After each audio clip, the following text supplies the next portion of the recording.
আসসালামু আলাইকুম, কেমন আছেন সবাই? আশা করছি সবাই খুব ভালো আছেন।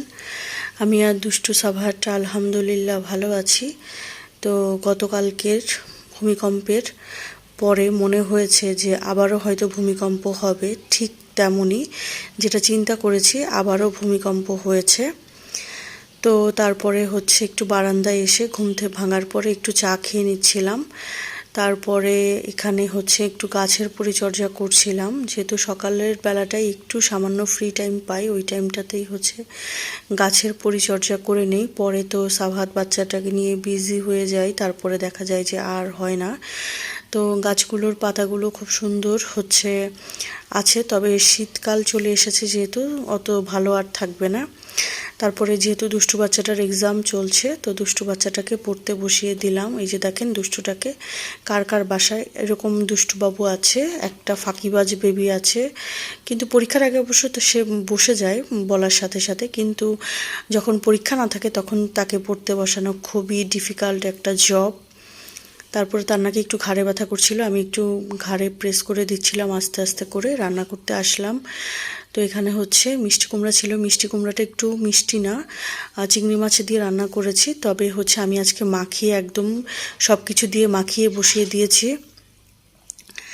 তো ভেবেছি যে চচ্চড়ির মতো করব, কিন্তু আসলে মিষ্টি কুমড়াটা মিষ্টি না হওয়াতে তেমন একটা খেতে ভালো হয়েছে, তবে যতটুকু আশা করেছি অতটুকু হয়নি, খেতে অত বেশি মজা লাগেনি। মিষ্টি কুমড়াটা আর একটু মিষ্টি হলে খেতে আর একটু ভালো লাগতো।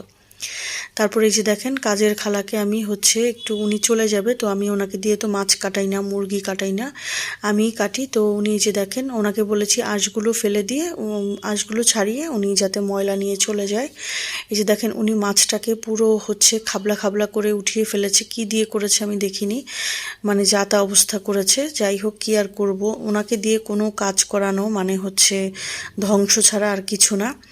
তারপরে এখানে মাথা লেজ কাটাকুটা দিয়ে আমি এখানে রান্না করব ভেবেছি যে কচুর শাক, মানে কচুর শাকটা তো সচরাচর পাওয়া যায় না, কচুর ডাঁটা শাক একসাথে যেরকম পাওয়া যায় সচরাচর তো সবসময় পাওয়া যায় না।